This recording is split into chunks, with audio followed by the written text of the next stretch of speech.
Good evening and welcome to this week's meeting of the Norton Board of Selectmen. Today is Thursday, September 20th, 2018. Let the record show that all members are present, along with Town Manager Michael Units. And we have a special guest tonight. We have Warren Goldberg from Copeland and Page. Pledge of allegiance, please. Pledge of allegiance. To the flag of the United States of America and to the republic for which it stands, one nation, under God, indivisible, with liberty and justice for all. Okay, thank you.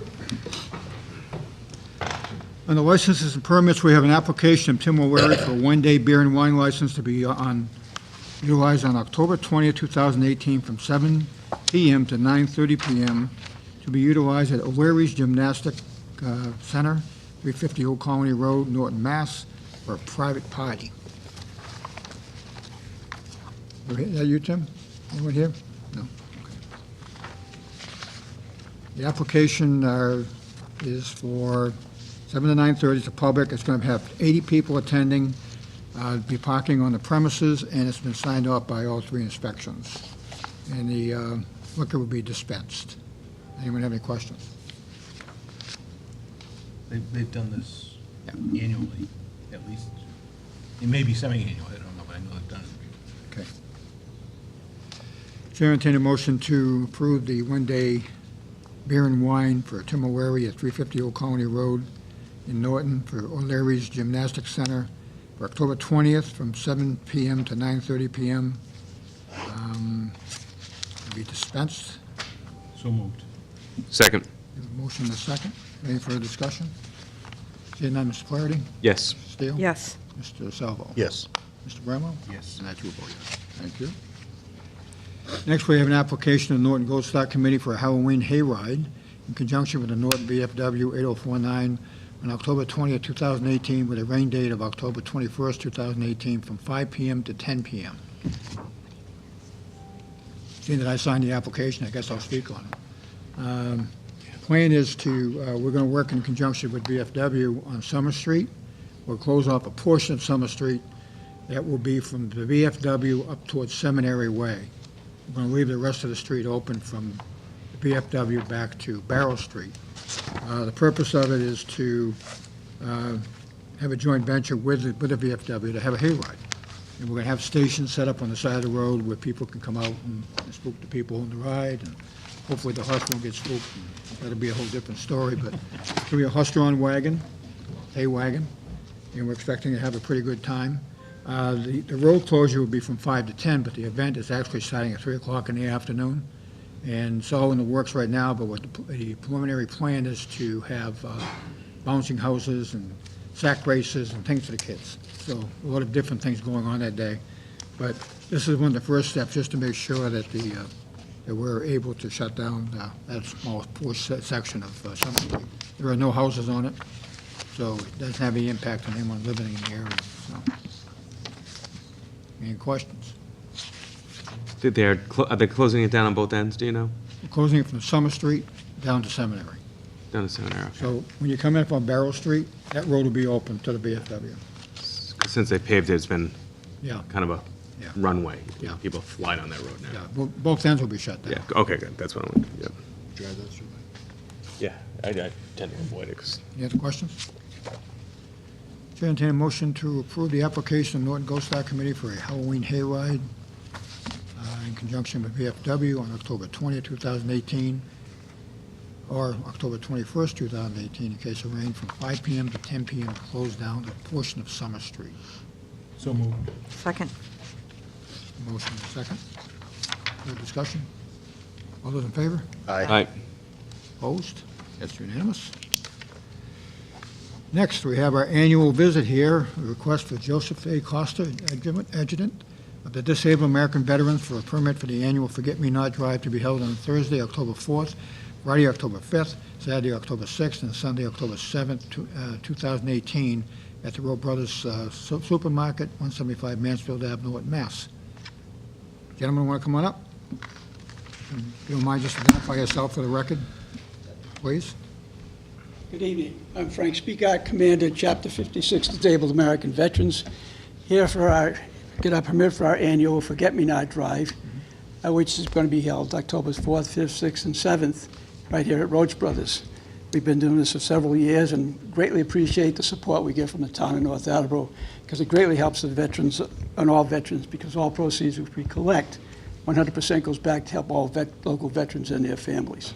So, When you say it goes back, what kind of service did you offer when you? well, it depends what they need. If they need rides to hospitals, for appointments, if they're having family problems, need food and clothing and need housing, we help them find that. Yeah. Good. Anyone have any questions? This has been an annual event for as long as I've been here, so. I just have a comment. Thank you very much for your service and for what you've done for us in the past several years. It just seems like you were just here yesterday. It goes by that quick. Thank you again. You're welcome. Thank you very much. Anyone else? You did give us a little brochure tonight about, Yeah. I don't- it says, for those of us that didn't really understand what it was all about, the idea of the Forget-Me-Not flower grew out of an image carried home from the First World War and the memories of soldiers who had seen spring flowers growing among the graves of comrades and allies killed in the fighting. The scene with its promise to new life, following the sacrifice of so many, was immortalized in a poem in Flanders Field by Canadian Lieutenant Colonel John McCrae, thus capturing the hearts of people yearning for peace. The flower soon became the accepted symbol for the commemorating those who had fallen in war. The small flower says, "Please don't forget me," for those who had not come home, as well as for those who had given their lives. It's a very, very appropriate thing to do. So hopefully when people see you out there in front of Roach Brothers, they'll give you a few extra dollars. And your cause is great. You guys do a great job, for the veterans. And, we've talked in the past about all the different programs you offer and, services you help up in the, was it West Roxbury? They have a Yeah, West Roxbury, Providence. province. Maker There's a number Lane. of them around, so. Yeah.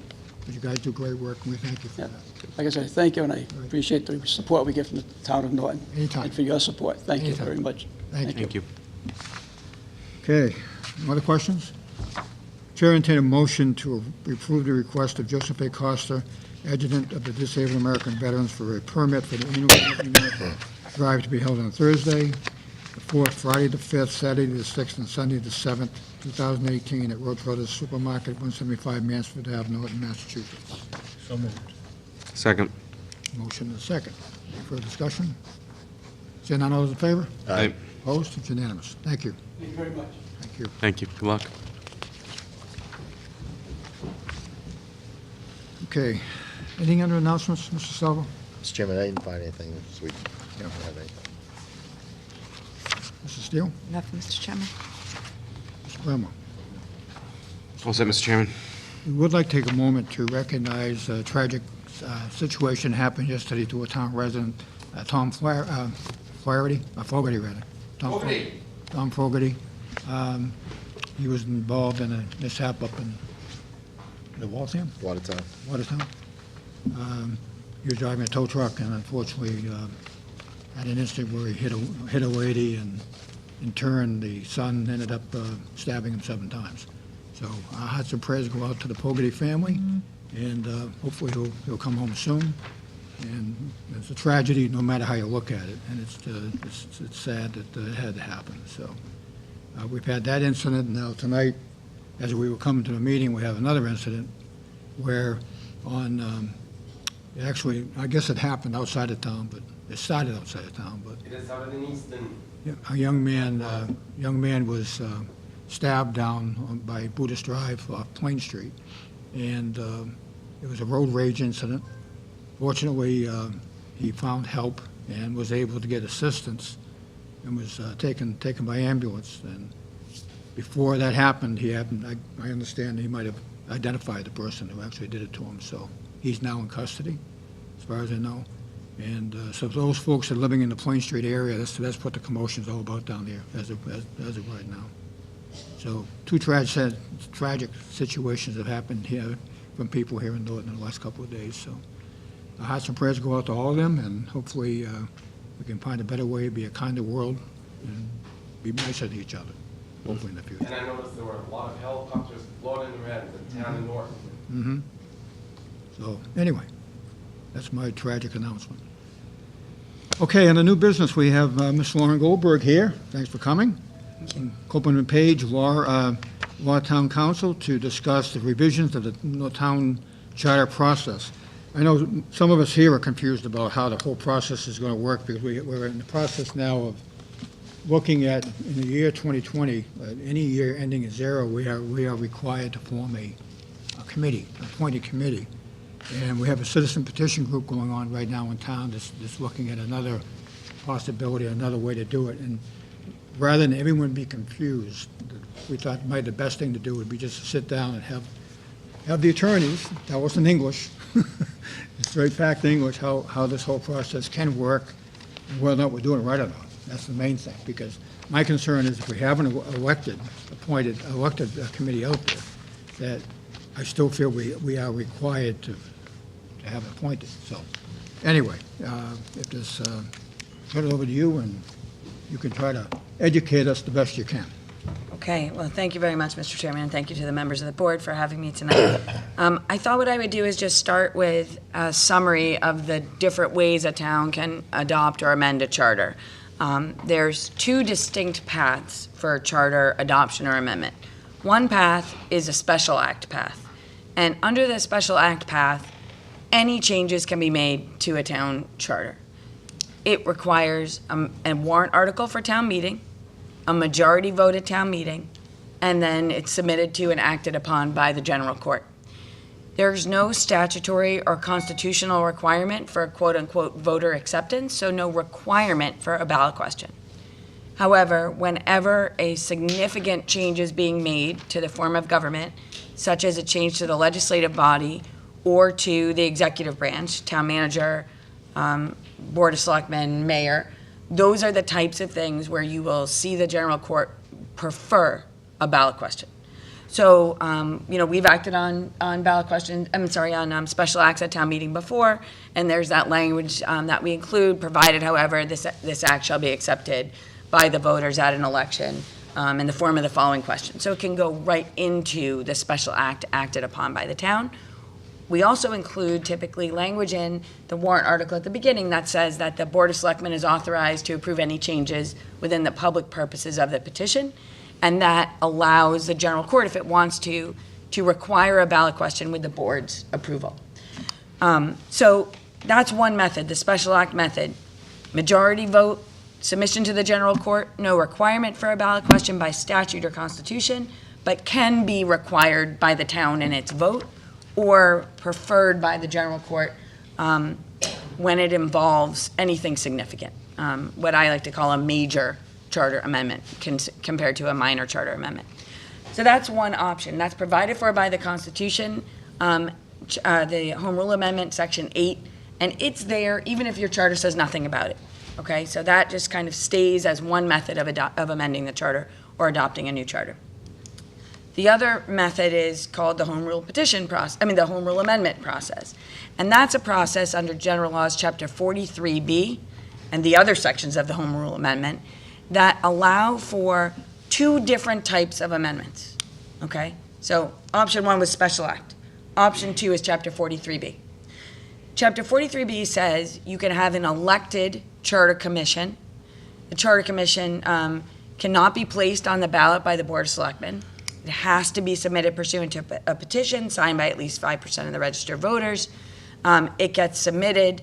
If it's verified that enough signatures have been collected, then at that point, the Board of Selectmen has 30 days from the date that it's been certified as having enough signatures to order that the question of whether to adopt a charter be placed on the ballot.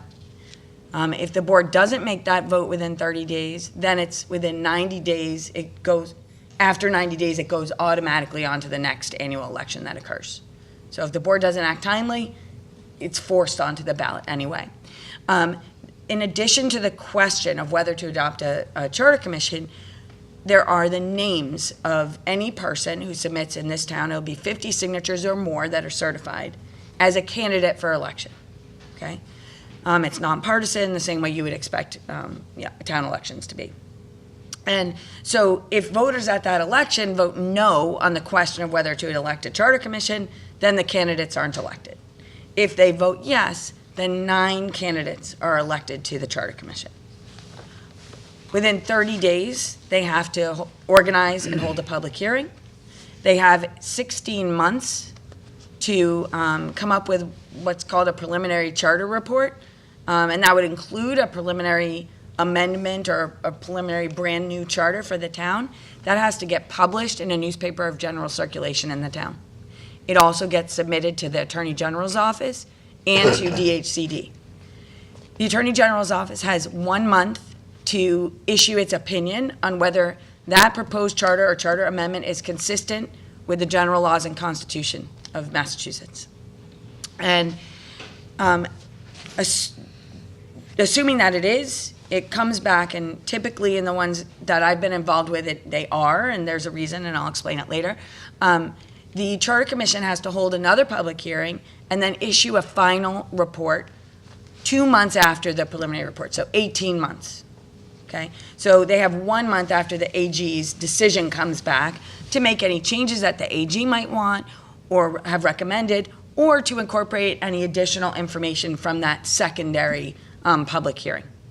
And then the question of whether to amend the charter or to adopt a new charter goes on the ballot at the first regular election, I know it's a lot of dates, occurring at least 60 days after the AG's order becomes final. So 90 days after the date it was submitted to the AG is an easy way to think about it. So if you use the entire amount, the 16 months and then the 2 months, that's 18 months, that's about September, I think, after election, and that would mean that it would go on the ballot at the next year's annual town election. Okay? So it's a 2-year process typically for a full-fledged review when an elected charter commission is involved. The subject matter that that elected charter commission can address is similar to what can be addressed by a special act, but not exact. There's a few things that an elected charter commission can't do that a special act can do. Okay, it's immaterial for this conversation. But it can make changes to the form of the legislative and executive branches. So it could go open town meeting to representative town meeting, open town meeting to town council. It could make a change to the Board of Selectmen. It could change the number of members of the Board of Selectmen. It could go from a Board of Selectmen to a mayor or a town manager, or a town council form of government. It can make any of those kinds of changes, just like a special act could do. Okay, so that's over there. That's one of those 43B choices. The other 43B choice is what's called a charter amendment process under 43B. And that's done by a warrant article at town meeting, a 2/3 vote of town meeting, and it can't address any of the big picture topics. So no major amendments. It can't make any change to the form of the Board of Selectmen or the town meeting or the town manager. Those are also forwarded to the AG. AG has 1 month to look at it. Once the AG makes a decision about whether it's consistent or not, it goes to the ballot at the next regular election occurring at least 90 days after submittal to the AG. In both cases, the ballot question form is set by statute. In the first case with the elected charter commission, they write the summary of the changes. In the second case with a charter amendment, town council writes the summary. In both cases, the Board of Selectmen is responsible for making a mailing to all of the households of registered voters in the town of, in the case of the elected charter commission, the final report submitted to the Board of Selectmen, along with the final form of any charter or charter amendment. If it's just a charter amendment under 43B, a minor charter amendment, then the board has to forward the text of the amendment. And that's it. Now, let me just point out a few things. Number one, there's no mailing requirement with respect to a special act, and it's not allowed unless it's addressed in the special act, okay? There's no requirement under the, when dealing with a charter amendment that's proposed by the board, let's say. The board says, yes, we'll agree to put this on. No hearing process, no nothing, okay? It's called a proposed amendment. And so there's no requirement the town appropriate any money to support that effort or anything like that. With an elected charter commission, there is a requirement that for a town this size, that $5,000 be made available to the charter commission for its work, and also that there be support provided, okay? All right, now let's pivot over to the town's existing charter, which says that there is a requirement that a charter review committee, and I'm going to call anyone that's appointed a charter committee, anyone that's elected a charter commission, okay? So a charter review committee in the year 2020, every year that ends in 0. So why is that in the charter in theory? I mean, I wasn't involved with drafting it, so I don't know for sure, but in my experience, towns that have charters typically do include a periodic charter review committee as part of that process. And the idea is that there may be things that are working, but there may be things that are not. There may be laws that change. There may be new developments in municipal law that suggest different ways of doing things. And I can give you an example. You know, there's a provision in the Municipal Modernization Act that says that the board can designate to a single member the ability to sign warrants for payment. Or maybe, you know, your town didn't have something in there about the town manager signing those things and you'd like them to. Or you might want to increase levels at which the town manager could enter into contracts without approval of the board. So those things are dealt with on a periodic basis rather than on a piecemeal basis. Sometimes they do happen piecemeal, and there is absolutely nothing that prohibits a piecemeal amendment to a charter. It can be brought up at any time through a town meeting warrant article, or there's nothing that prohibits the board at any time from saying, you know, there's interest in taking a look at the charter, we'd like to appoint a committee. So the board could appoint a committee tomorrow, it could appoint a committee in 2025 or 2022. There's nothing that limits that. Typically, when a committee is appointed in a non-charter review year, that committee is responsible to carry out its charge, whatever it is given by the Board of Selectmen, as compared to that 2020 review, where the charge really comes from the charter. Okay? So what can a charter do that's different than the general laws? And I think that's important because that's the kind of thing that comes up over and over. The law says this, so how can we do Y? And so I just wanted to highlight for you that there's a provision in the general laws, chapter 43B, section 20, that says what a 43B charter can do, and it's typically the standard that's also used by the general court when they're looking at what's a reasonable thing to do by charter, and that is that any particular local office shall be elected or appointed, except that, you know, if a town has a board of selectmen, the board always has to be elected, and if you have a school committee, the members of the school committee shall be elected, and provided further that in a town with a town meeting open to all registered voters, that the moderator shall be elected. So, and in every other case, all the members of the legislative body shall be elected. So, though that change can be made, anybody can be elected or appointed.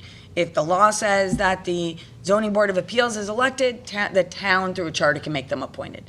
If the law says that you're going to have an elected board of assessors, you can make them an appointed board of assessors.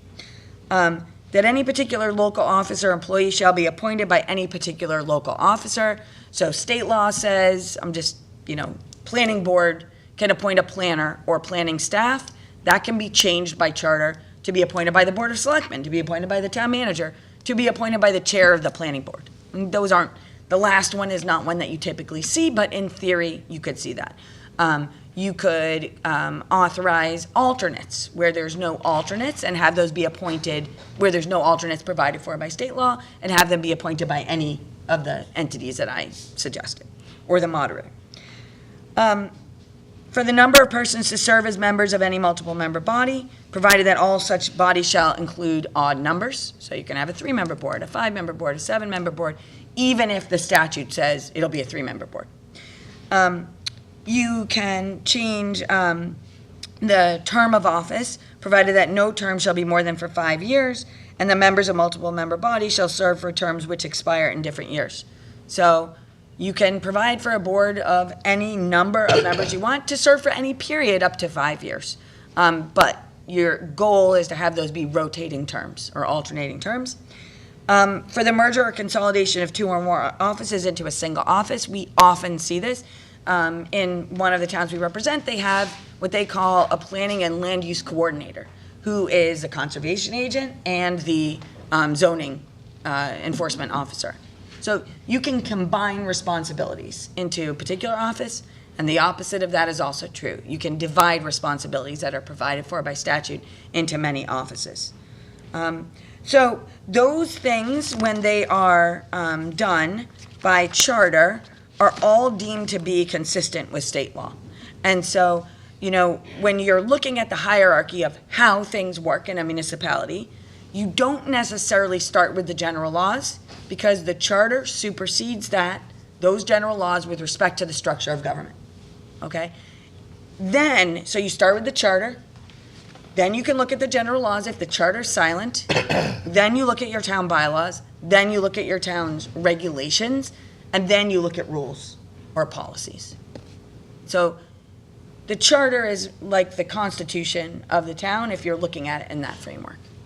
And most charters, and I can't stress this enough, reflect the personality of the town. So I strongly recommend against taking another community's charter piecemeal, like a wholesale, and just taking it and making it your charter. There was a person several years ago who frequently would he had a draft charter, and he would just take the charter and he'd say, okay, fill it in. And that wound up with kind of the culture of the town changing in ways that they didn't anticipate. And so, I work with charter committees, appointed charter committees, and elected charter commissions throughout the state. And I will say that is the biggest thing that I think you really need to be cognizant of, whether you're doing a small charter change or a big one. That just borrowing language from another municipality isn't necessarily a good option unless the goal you're trying to get to is the same, and it's going to have the same impact. And one of the other things that I advise whenever communities are looking at charter changes is, when we make a change here, it ripples out and has all sorts of other impacts. And so careful consideration needs to be given to how different changes work, and what they impact, even though you might not think they impact things. One of the most important things when drafting legislation, and we've seen this happen on the floor of town meeting, you make a change in this, and then all of a sudden you have to think, well, how are these other things related to that? And what will be the impact or the implications for making those changes? So whether you do a committee or have, an elected charter commission, I always suggest that you talk to stakeholders before you go into any decision-making about what should be changed. You talk to the moderator, you talk to the selectmen, you talk to the manager, you talk to department heads, you talk to elected boards, appointed boards, if you're going to be making, thinking about making wholesale changes. Because the first step is really kind of an evaluative step. What do we have? What do people think work? What do they think doesn't work? Then you look at, is there a diagnosis we should be thinking about? And only then do you start thinking about whether there's wording changes that are appropriate or format changes that are appropriate. So that's it. Charters in a nutshell. It's a lot of I nuts. hope there's not a test for this. I can pass it, I promise. You're the only one here, I'm Okay. sure. So I guess my confusion, I've sat with myself first, was in recent years, we've taken an elected treasurer, tax collector, town clerk, and we've appointed them. Yes, And that was through town, charter changes. yeah, and we did it through town meeting, through the Yeah. process. There's a grassroots effort out there now to change the way the form of government is in Norton to a different form, and they're doing it through a petition. And that's where I got confused with, we've actually taken elected positions before and made them appointed. Yes, And I just want some clarity as to how it could be done with a board of selectmen or a town manager or Yep. a mayor or whatever, how that would yep. work. So there's two options. One is an elected charter commission, because it has the ability to make recommendations like that. They go directly from the elected charter commission to the ballot. They do not come to town meeting, that kind of a change, okay? So that's number one, and we can talk about, the efforts that municipal officials can make in that regard, and what kinds of campaign finance law issues come up from that. Those are separate issues. The other option is a special act. A special act can make that change as well. There are no content limitations with a special act, recommended by town meeting on a majority vote. And then if it was a change of a significant nature, such as the form of the board or manager or mayor, council, that would in my view, be appropriately voted with a voter acceptance piece right in there. I have very little, I believe it is highly unlikely that the general court would say, oh, sure, we'll just pass it and it'll be effective as soon as we pass it. I think it is highly likely they would come back and say, we want to see that with a voter acceptance provision. Okay? That clarifies something for me. Oh, sorry. Anyone else so far? Yes. So in essence, that the citizens that want to have a charter review committee that are getting signatures today, if we were to appoint a commission, they don't need to go out and get these signatures, correct? That is correct. Okay. Yeah, let me just go back and try to put in your heads this idea that the commission is elected and a committee is appointed. Because it's helpful to think an elected charter commission has one role, and that's this straight to the ballot role. But I also want to point out to you that just because proponents of the commission, the elected charter commission, may want to see a change in the form of government, it doesn't mean that other people can't run for the office of charter commissioner. And I think what you typically do see, I mean, a 9-member board is a big board. I mean, you know what it's like with a 5-member board. 9 members is a lot of people. And that's intentional on the part of the drafters of the Constitution and the statutes to allow for a robust discussion and representation from the community. And so I represented the elected Plymouth Charter Commission, Tyler's 11, so 12 years ago, and I was pregnant the entire time. And they had some very strong town meeting proponents. They have a representative town meeting, and it's a very strong mayor-council proponents. And they fought about that for 16 months. And the changes that they wound up recommending were not substantial changes because they couldn't coalesce around anything significant. Because certain people ran on a platform of change and certain people ran on a platform of status quo, and they could agree on some things in the middle, but not on a total change. But there's other commissions, the North Attleboro Charter Commission, discussed and debated, and they proposed a charter that has a council, town manager form of government. Their path was different, but they also they ran on different platforms, and that's how they wound up. So, part of it is that public debate and deliberation. If the board were to appoint a committee today, the committee could start talking about those things. I'm going to give you the example of Dedham. They did an appointed charter committee several years ago, and the way they decided who would be on it is they picked several stakeholders, selectmen, and they had each member of the Board of Selectmen could appoint one member of the Charter Review Committee. They had the town manager appoint a member of the Charter Review Committee. They had the town moderator appoint a member of the Charter Review Committee. And there were several other people, and I can get you that. They had a 9-member committee intentionally to mimic the nature of the elected Charter Commission. And they talked about changes for a long time. They came up with many changes that were status quo types of changes, and then they came up with other types of changes that were much more significant, including centralizing appointing authority in the town manager, changing the name of the town administrator to town manager, and providing for supervision of department heads by the manager instead of by elected and appointed boards, which for them was a huge shift. And so that was the work that they did, and then they went to report to the Board of Selectmen, and the board had agreed previously, whatever they recommend, we'll put on the warrant for town meeting, and that's what they did. There were several information sessions, they held public hearings, they did everything like an elected charter commission would. With respect to your provision in your charter, I mean, you have a provision that says you have to appoint a committee in the year 2020. So even if you have an elected charter commission, you will still need to appoint a charter review committee. And part of that is because you don't know if the charter will pass, even if a charter was recommended, number one. Number two, those issues that I talked to you about, the changing numbers for 30B, looking at changes in state law, those are still important if a proposed charter isn't recommended.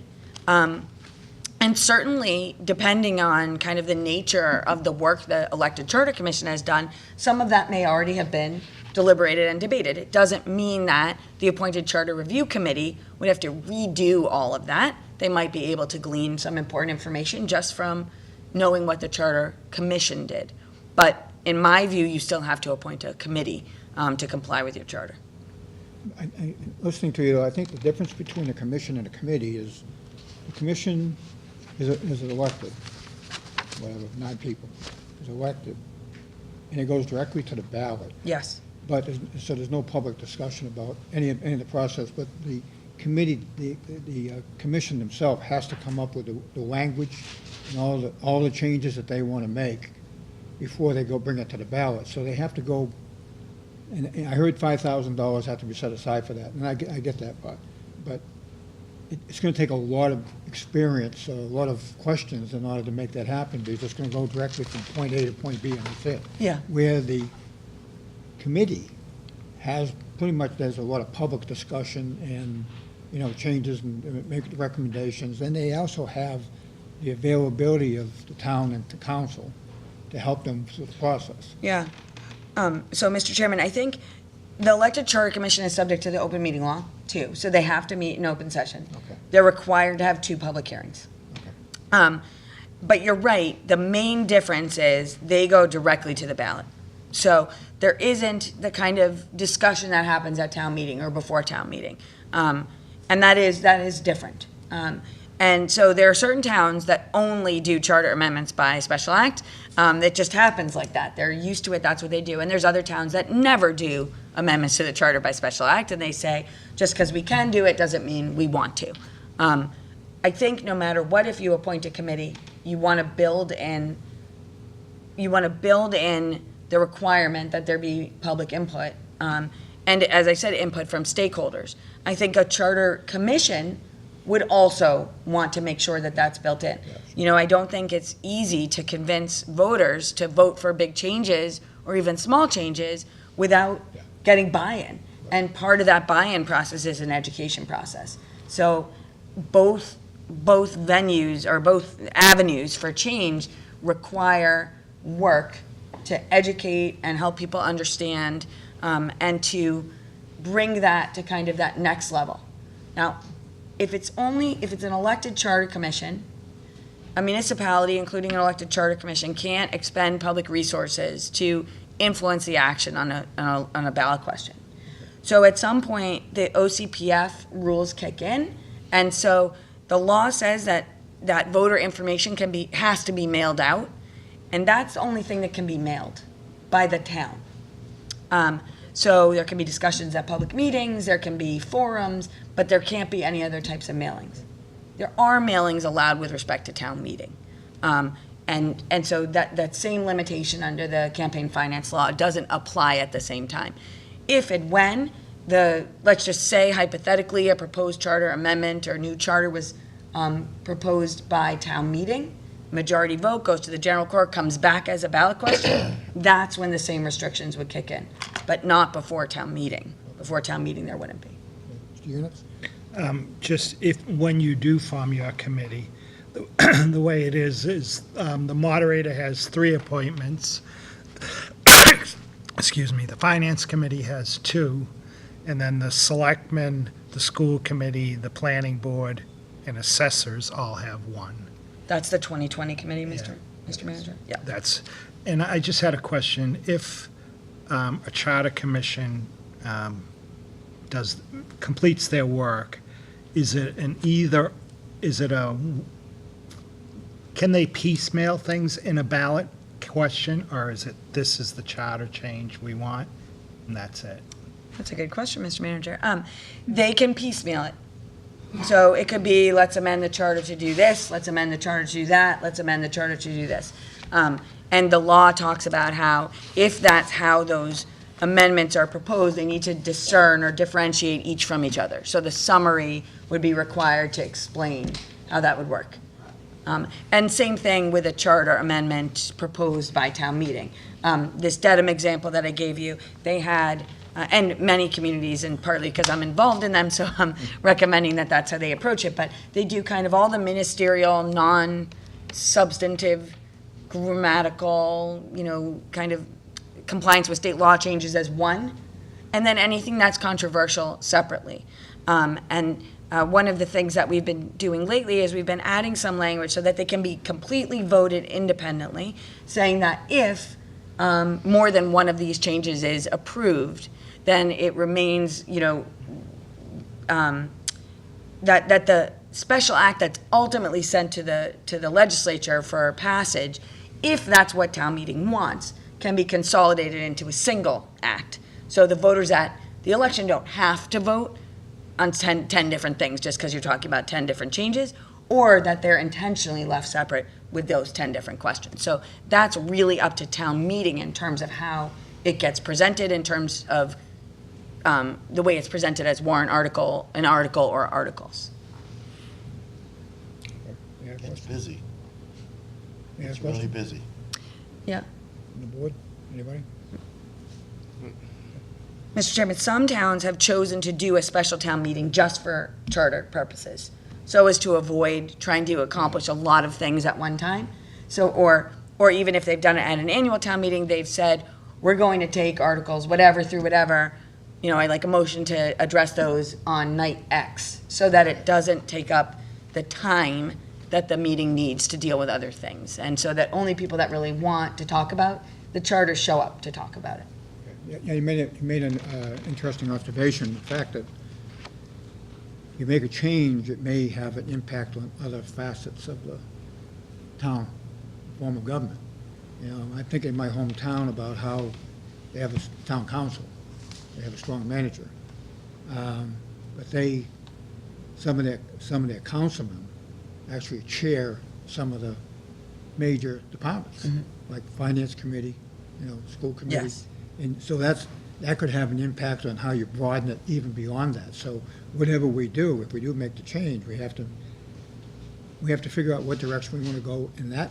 I mean, we may have nothing to do with them too. We could very possibly just stay the way it is. Right. But it would be something that would have to be looked at as part of the whole package. Yeah, Yeah. I agree with you, Mr. Chairman, and I think too that this concept of an elected charter commission versus an appointed charter committee, if you do the 2020 committee, you're following those rules. Yeah. If you appoint it tomorrow, you could choose, or you could follow those rules because you think those are a fair representation of the town and its interests. But when those changes are made, or when they're being considered to be made, and I think it's important to start with the belief, if it's going to be a holistic review of the charter, that the first opportunity or the first job is to evaluate. Because just saying we want to stay just how we are, or just saying we want a brand new form of government, really winds up polarizing the process, and it's much more important for the process to kind of lay itself out. So to do that evaluation before you do the decision-making about form of government. Now, I know in Plymouth several years ago, they tried to take a vote at the start about changing to a council form of government, and Plymouth, the rest of the commission said, no, we're gonna listen first, and then we'll decide later. And it may be if you have an elected commission that 7 of the 9 want a town council form of government, so fine, then that's where you are. But it's up to the people that get elected to make that decision. Same with appointments. You think you're appointing someone who might be like-minded to you, but they may not. They may feel that they have a different obligation to the municipality, and so you don't know really. But again, I caution against coming into it with a predetermined decision about outcome, because I think that really leaves out the important factors that make the town, and I think that's what you have to look at first. On the commission, if we're required by 2020 to have a commission in place, if we would decided today that we wanted to put a commission in place with a directive that we want to report back by 2020, that would be allowed. Because I think I heard you say we could pretty much do it anytime we want. Absolutely, no question. Any other questions from the board? Anyone from the audience have any questions? Mr. Moderator, come on up. You know what, you have to use the microphone. Yeah. I've heard you yell at people many Strange, huh? times saying that. And first of all, thank you, Mr. Chairman.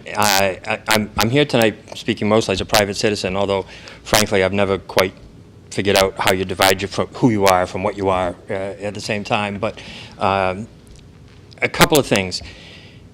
First, when Mr. Salvo asked the question, well, if you appoint a committee now, then you don't have to go and get the signatures and do all that.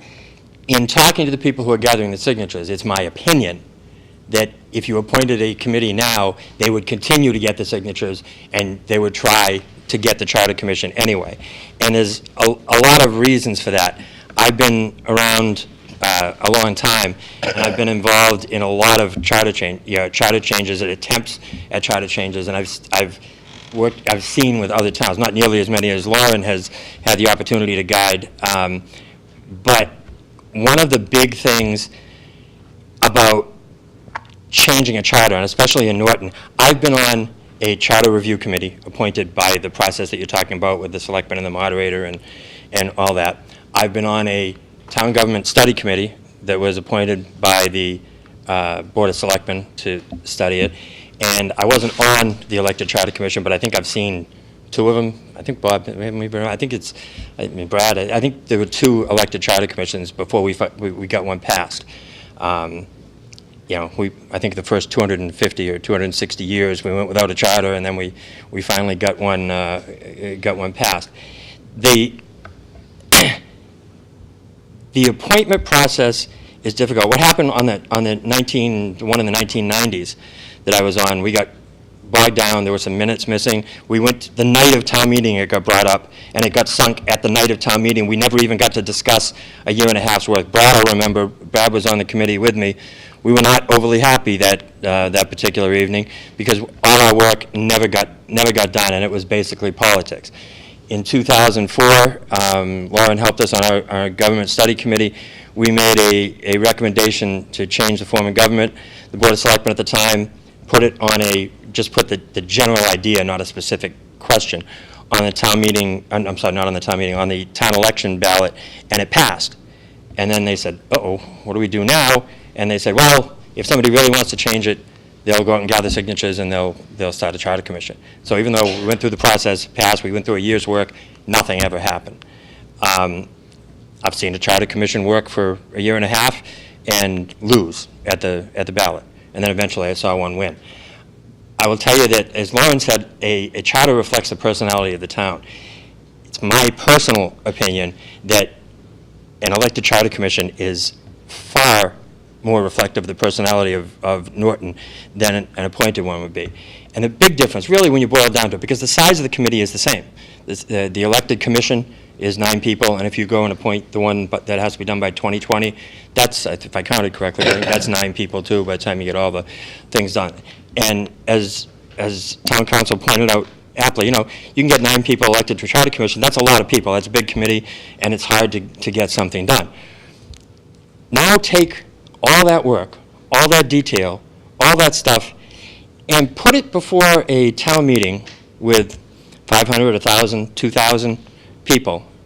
And in one night, or maybe 2 nights, or maybe 3 nights, we're going to discuss the details, the complete details of the inner working of the town. We're going to discuss that whole thing, and we're going to do it. To me, town meeting doesn't have a role in electing town officials. And I think at this point, if you have a charter commission, the whole idea, I believe, of the elected charter commission is to make the case, inform the people, and take it directly to the people on the ballot. And I think that's what what works for for Norton in here. The money, I think, by the time first of all, when you're looking at the whole guy, and there's frankly even we have to understand that the Charter Commission, right now, all they're doing is collecting signatures. There's no proposal to do anything other than form a commission and study a charter. No one's saying that that commission has to change anything. But obviously, nobody would try to get a commission if you weren't going to change something. There wouldn't be any point to that. All they're trying to do is get the election, and then it all depends on who gets elected, as Lauren also pointed out, as to whether to do it. If 7 people who get elected want to change the moderator's position, then they're going to recommend that. If they want, it could be that by the time a committee gets done, my position is eliminated, your position is eliminated. Who knows what'll happen, or nothing. Maybe they just tighten up a few things and leave it alone. But I really truly believe that if it starts to look like the Board of Selectmen and other town officials are trying to control the process, instead of letting it go to the voters, we always tell people, my God, you have to get involved. You have to come to town meeting. You have to, citizenship has responsibility. And then a group of citizens get together and they're going to go out and try to gather. Oh, and that's the question I wanted to ask Lauren before, because maybe I just heard wrong, but I thought you said 5%. 15%. Yeah, okay, it is 15%, because people are going to be very happy if it was 5%. Sorry. But, if they have to go out and collect 2,500 or 3,000 signatures, whatever it is, that's, that's a lot of work. You're going to get, if you're discouraging them, if you're discouraging people who are getting involved in the process, what does that say to the people that we're trying to get involved in on an everyday basis? That's about as grassroots as you get. And if you say, you know what, I'll tell you what, we're going to have the same size committee, which in essence is going to do the same thing, except it has to go through public hearings, which I think is a good thing, and it has to do except we're going to substitute the judgment on who's going to be on that committee. We're going to make the town officials, it's going to be their judgment as to who goes on the committee instead of the townspeople's. I don't think that's wise, given our community, given what we've gone through, given what we've had happen. Regardless of what that committee comes up, I would just like to urge the board, since you're going to have to, and Lauren's absolutely right, you're going to have to appoint a committee by 2020 anyway, even if it's just to say, yep, okay, we looked and we don't see anything we want to change, or you want to change whatever. Let the process work. See if there actually are 2,500 or 3,000 people who want to go out and want to have this process. And if there are, my God, let's respect it. Let's accept that enthusiasm and involvement from voters that we've asked for as long as we've been around, anyway, and let's see it through. But I urge you to be careful in selecting the committees, substituting the judgment of town officials for the judgment of the people. Well, you're using the word discouraging, and I think that's out of character for us. We're not trying to discourage anyone. We're trying to get clarity here. Mm-hmm. We're not trying to discourage anyone from going out. You and I have done petitions. We know what this is all about. We get a recall together, and it's a lot of work. When I started asking questions, I wasn't trying to interfere, discourage, or do anything of the sort. I wanted to make it easier, if it could have been easier, because I know how much work it is to get to all those signatures. I remember going out for months doing it. It's a lot of work. The reason we have council here tonight is to get clarity, because I don't know how it works, and I was confused again because we recently appointed a treasurer collector. We recently changed it to a town clerk position. We didn't have to go through all this charter stuff to make it happen. We didn't have to go out and get signatures to make it happen. The reason we're here tonight is to get clarity. And I want to stress the fact that we are not here to discourage anyone from doing anything. You guys, if you do what you have to do. I'm not even saying I disagree with it. I'm just saying that we're trying to figure out now where we go from here. Mm-hmm. We are required to create a committee. At some point, we have to create that committee. And what we're going to have, and what we're going to have to avoid, is the interaction between the two, because it's going to cause confusion. That's when it's going to get confusing. If you've got a committee and a commission working at the same time, trying to make changes. The intent of the commission, I believe, is to change the form of government. That's what I'm hearing. Well, I think that's, I disagree that that's the intent. I'm sure there are people collecting signatures who have the personal opinion that that's what they'd like to see. That's the intent. Yeah, but, I think the intent is to elect a charter commission. That's what the intent is. That's the only thing that this does. So anything else is what you're what you're supposing, which you may very well be right. I can tell you that from my personal opinion. I've been hearing that. Yeah, that's why I would sign it, because I don't think you go through all the hassle of an elected charter commission unless you want to seriously consider everything. If you only want to consider changing a couple elected offices, if you only want to consider changing some language, then you don't need an elected charter commission. But we've done all that other stuff. It was only, 7, 8 years ago that we had that charter commission, that charter committee. I'm trying to follow Lauren's advice and use commission and committee right. we had a charter committee that basically, I don't want to call them all housekeeping, but they changed a lot of the housekeeping stuff, a lot of the smaller stuff, still important, and they got that done. And then they separated it, as I recall, a few major things, and some of them passed. One of them that didn't pass was the water commissioners, which hasn't passed about 4 different times that I remember there. So that's fine. And if that's all that people want to do, then they should go ahead and do that. But you won't know that until and unless you find out that whether they're going to get 2,500 or 3,000 signatures. If the goal is to look at the overall town, the whole thing, top to bottom, soup to nuts, maybe make changes and everything, maybe not, but at least study the whole thing, then I don't see how anything but an elected charter commission can really have the total credibility with voters in order to do that. Because then the voters have nobody to blame but themselves, because they selected the people who were on the committee, much as they select me and they select you and they select everybody else. And still, after they select them, they still get to say yes or no at the end. Yeah, but again, you're going to have a committee and a commission working pretty much at the same time. Can we agree to that? We're going to have, if we have an elected committee, commission, and an appointed committee. This is why I'm having her here tonight, because I'm obligated by charter to form a committee. A year from now, or a year and 3 months. In the process of the commission working their deals out, they're going to be in there too, doing exactly the same thing. So now we've got 2 different agencies basically looking at the same documents, trying to figure out which way they want to go. And at some point, it's going to, in my opinion, it's going to get very confusing. The reason I asked council to be here tonight was to find out if there was a way that either the commission or the committee, I don't care which one, is designated or delegated to come up with a modification to the charter for whatever reasons they may have. What I'm concerned about is you have a committee and a commission looking at the same documents, coming back with 2 different, could possibly be 2 totally different concepts on changing the charter. And I think that's going to cause all kinds of confusion. The only reason we're having this conversation tonight is because of that. I'm not here to decide if I don't even know what the petition is about at this point. I don't think anybody does. The petition really, from what I'm hearing, is to elect 9 people to do the job. That's not necessarily the message that's getting out, but that's what the intent is. We have a committee that we have to form, that we have guidelines in place of what they're supposed to do, as you've mentioned before. There's certain criteria we want them to review and make recommendations on. So, Isn't it basically the same, though? I mean, isn't it, the job is the same, basically? Mr. Chairman, you put me sitting up here, so, that's hearing more from me than you probably wanted to. And you gave me a microphone.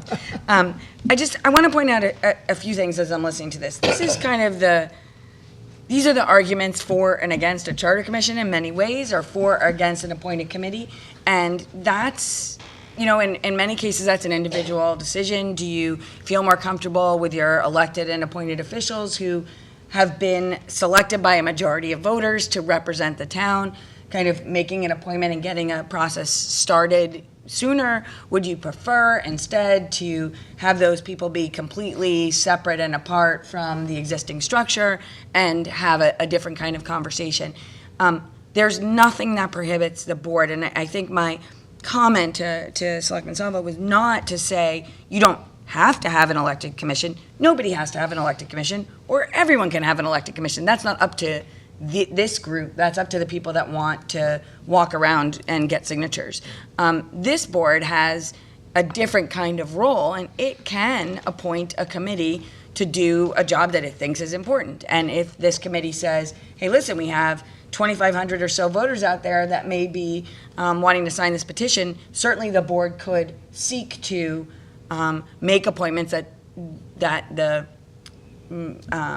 advocates for the Charter Commission would be comfortable with. And that's an option. They could seek submissions about why people would be a good fit for an appointed charter committee. They could require that the appointed charter committee hold public hearings. You could do any number of things if you so chose to ensure that the public is involved, to ensure that there's independence in terms of what they're thinking about. And that's one of the reasons I had mentioned in Dedham, in Groton, I believe, in several other communities, they simply said, whatever this committee comes back to us with, we're going to put it on the ballot. Whether we agree, I'm not on the ballot, on the warrant for town meeting, whether we agree with it or not. And so that body was free to do what it wanted to do. Of course, as well, if you're appointing a committee of 9 and the Board of Selectmen says, ooh, we hate these proposals, we're not in favor of them, it takes one other registered voter from town to sign on to those proposals and have them get on the warrant anyway. Because it's, for an annual town meeting, you need 10 registered voters. So again, I think these are policy decisions that individuals make based on whatever is motivating them, as to whether they want to sign on to a petition, as to whether they want to go through that process. And it's an individual decision for each of you of whether you have interest in appointing a committee, in a sooner rather than later mode. It doesn't have to be the 2020 committee. I like it because it sounds like we're talking about a 2020 election, like something that's a 2020 committee. That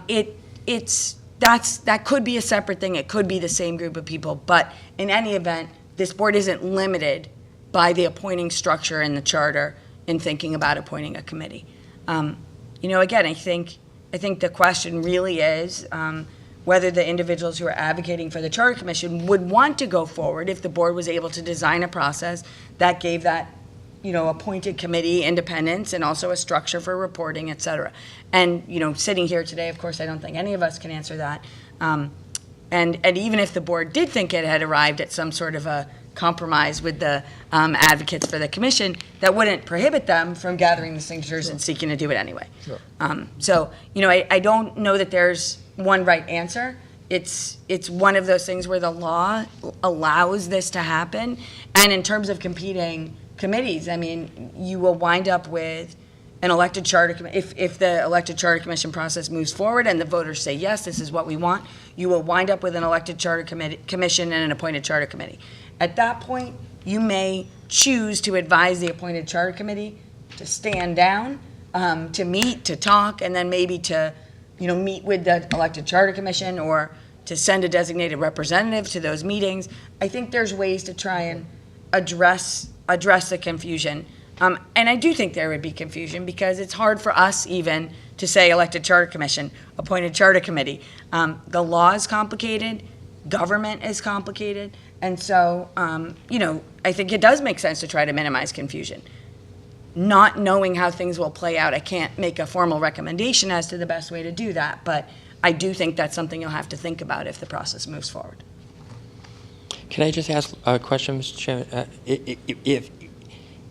I think under the charter, if it says that the selectmen must appoint in all years ending in a 0, so let's just play the hypothetical game that 2,500 signatures are gathered by December 30th, 31st, and then 18 months would take you into June of 2020. Would the selectmen still be within the rules of the charter if in July, August, September, October of 2020 they appointed a charter committee? Mr. Chairman, it says in years ending in 0. So you'll have to think about it. I do think, especially if there's an elected charter commission, though, that it's really important that the board does what the charter says. One of the main complaints that I listen to sitting through these discussions about charters is that boards don't comply with the charter, and it frustrates people a lot. So, my perspective is it's better to comply with the charter, the rule of the charter, the way it's drafted, make the decision that you think makes the most sense at the time based on what activities are happening. You have the entire year that ends in 2020, but they are supposed to come back with a report to the next annual meeting. So I think, to be fair to that group, whoever they might be, you'd want to look at the timing that best provided them with an opportunity to do their actual work. Because again, there's no guarantee that the charter proposed by a charter commission would necessarily pass or be proposed at the same time. So I think it's, you'd have to look at it at that time and decide what made the most sense in terms of schedule. Mr. Bramwell? I just wanted to kind of answer Billy's remark about discouraging. And I can tell you that I can't tell you exactly when, but it was back before the summer, right when the idea about getting a petition going first surfaced. And I asked for council to tell me, because I read the charter and about the selectmen have to appoint the commission every year ending at 0, and I couldn't find any place where it said we couldn't do it any other time. And so I was thinking, contrary to trying to discourage people, I thought, boy, maybe we can encourage people and do the exact same thing by just, an act of the 5 of us, so that they wouldn't have to be out selecting, getting signatures, and come to the same end. Not with the idea that we were going to appoint the commission or the committee or whatever it is. It was a way of trying to help people get involved. And that was how this basically all started. And that was, I always tell people that I guess I'm naive.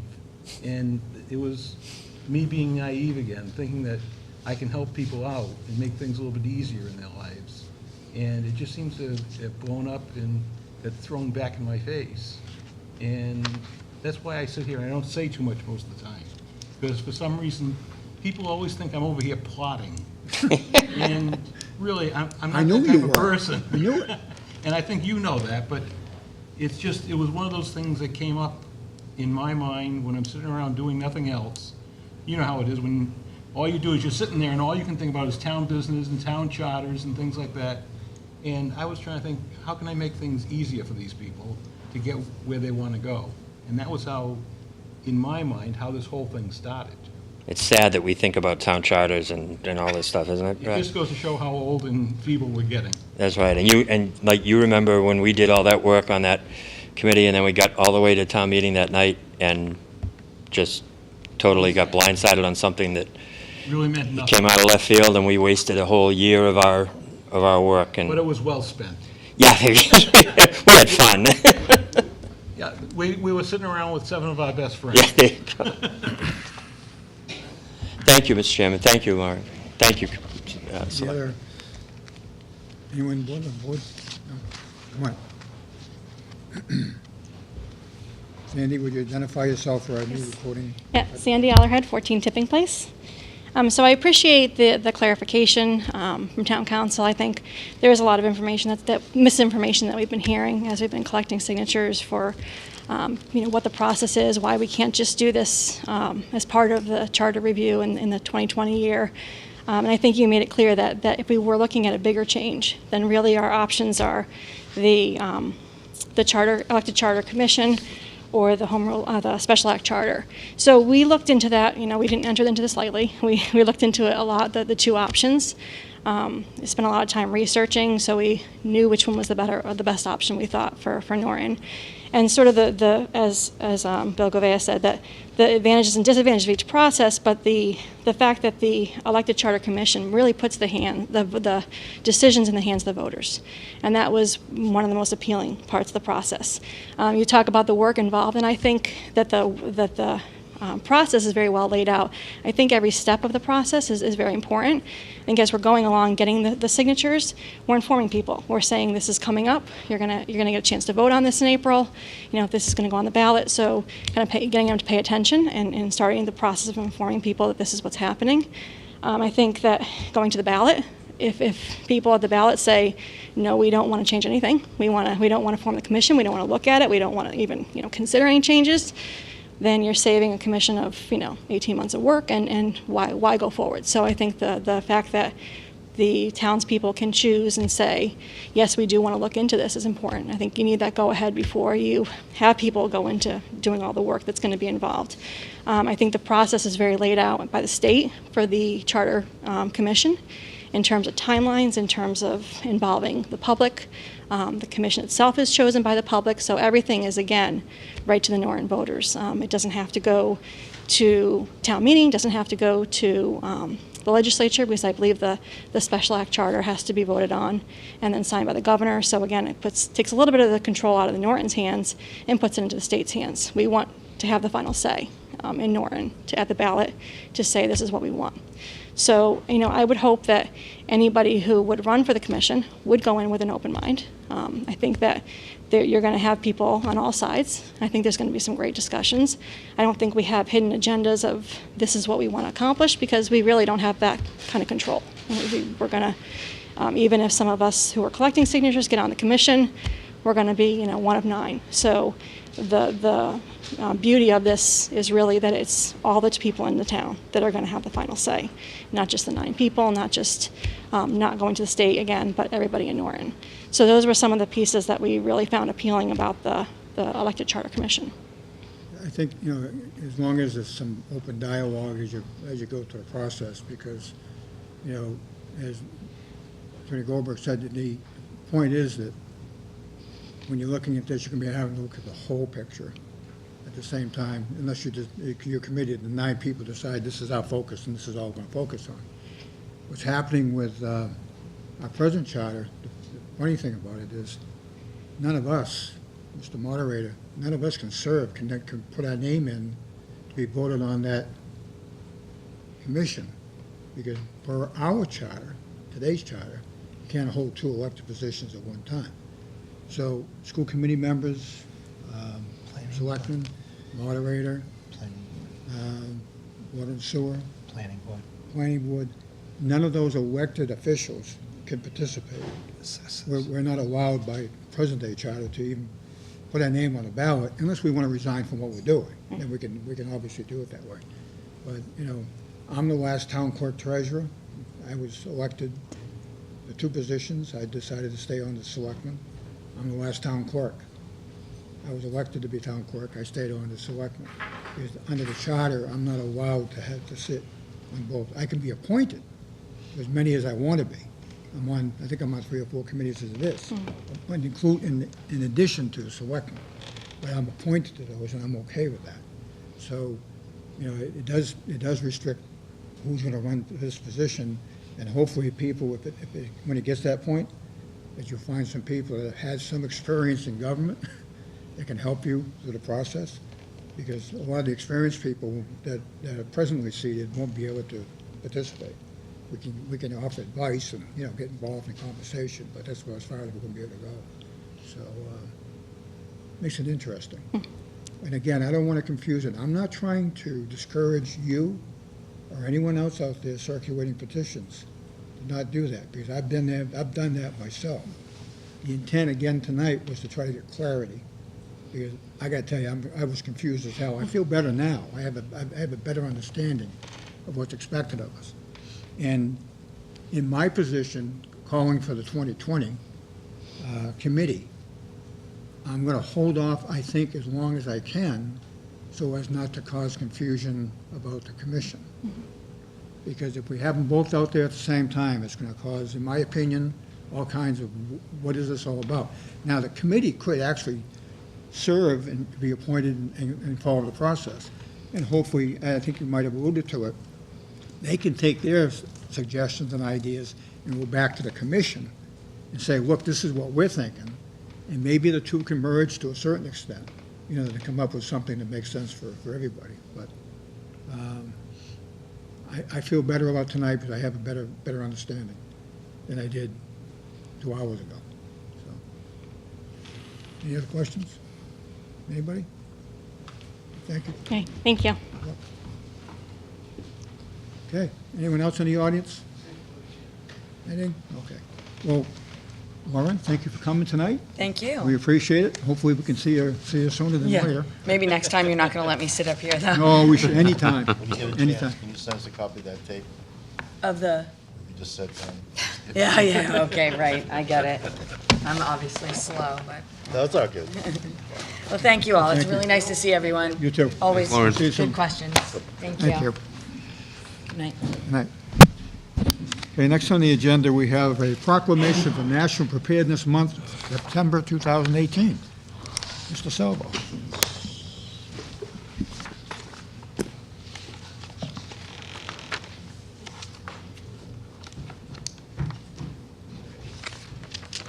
I'll read Mr. Ramos, thank you. It's in my file somewhere. I know. Thank you, Mr. Chairman. At this time, I'd like to read proclamation National Preparedness Month, September 2018. Whereas National Preparedness Month creates an important opportunity for every resident of Norton to prepare their homes, businesses, and community for any type of emergency, including natural disasters, potential terrorist attacks, and whereas investing the preparedness of ourselves, our family, businesses, and communities can reduce fatalities and economic devastations in our community and in our nation, and whereas the Federal Emergency Management Agency, Ready Campaign, Citizens Corp., and other federal, state, local, tribal, territorial, private, and volunteer agencies are working to increase public activities in preparing for emergencies and evacuate individuals on how to, and educate individuals on how to take actions. And whereas emergency preparedness in the responsibilities of every citizen of Norton, all the citizens are urged to make preparedness a priority and work together as a team to ensure that individuals, families, and communities are prepared for disasters and emergencies of any type. And whereas all citizens of Norton are encouraged to participate in citizen preparedness activities and asked to review the Ready Campaign website at ready.gov or listo.gov in Spanish and become more prepared. Therefore, it be resolved that Norton Board of Selectmen hereby proclaim September 2018 is National Preparedness Month, and encourage all citizens and businesses to develop their own emergency preparedness plan and work together towards creating a more prepared society. Dated on this 20th day of September 2018 by the Norton Board of Selectmen.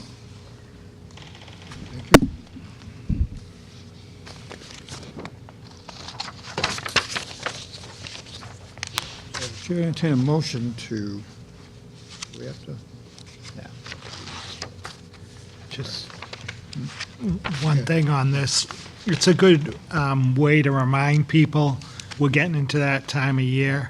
Later on, we'll be talking about municipal vulnerability, which I can never say.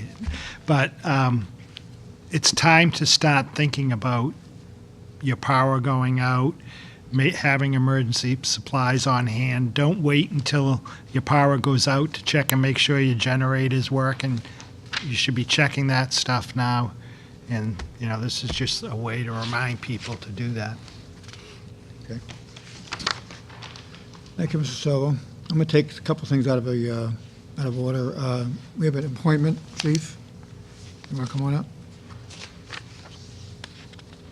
I know you have nothing else to do tonight, so, The little town of Norton, huh? 2 days in a row in the news. So, moment of privilege, if I may, Board. I appreciate you allowing me time here this evening. We have our Bristol County Technical Rescue Team down in North Carolina. And they're actually out. They're out all day today patrolling the flooded homes and going door to door and actually checking on people and stuff. So very proud of that. It's their first deployment outside the state, and it's working out really well. And so just keep them in your thoughts too, though, that everyone stays safe. how many of our firefighters do we have? So I have Acting Deputy Simmons is actually in charge of the team, and then firefighter Josh Wilson, who's one of our Swift Water certified persons. And they're actually using, we just took delivery, the Bristol County Fire Chiefs used some of our funding to purchase 2 commercial Zodiacs with the motors and the trailer and all that, and we took delivery of them a couple weeks ago.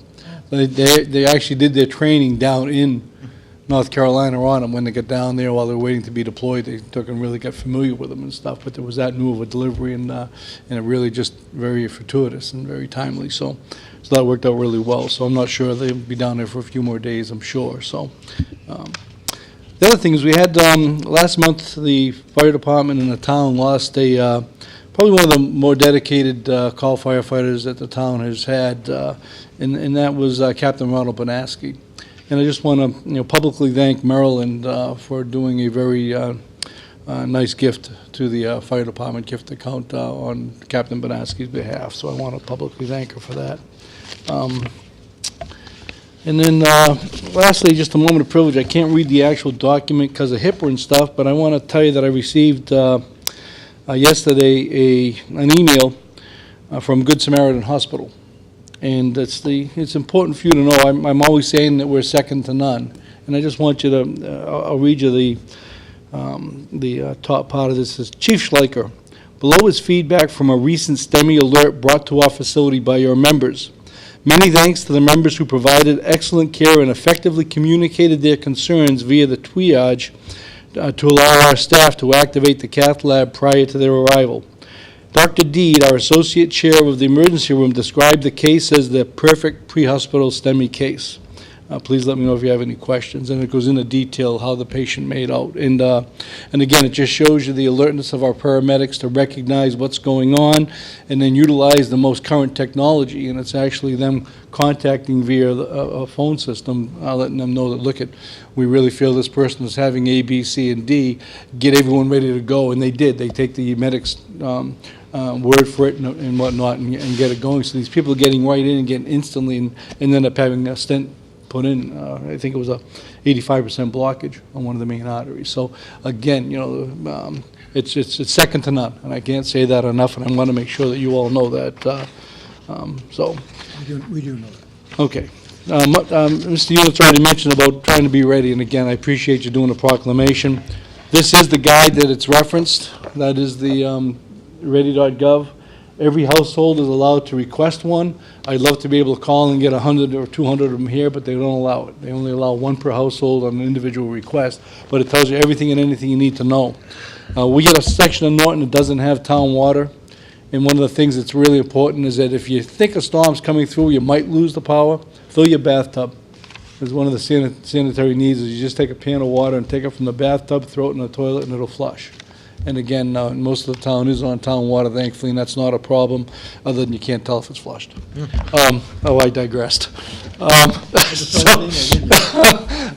Anyway, so with that, I appreciate the opportunity to introduce what I hope will be one of our new hires. It's a gentleman from Foxborough who actually did some ride time on our department back in, I think he was saying 2014, 2015 even. So again, like I said last week, one of the better ways to know an individual is to actually spend time with them and see him in the actual field and stuff. So we're very pleased when Zachary Smith was able to finish his paramedic and take the civil service and give us an opportunity to appoint him. So at this time, I'd like to call Zachary Smith up to say a few words.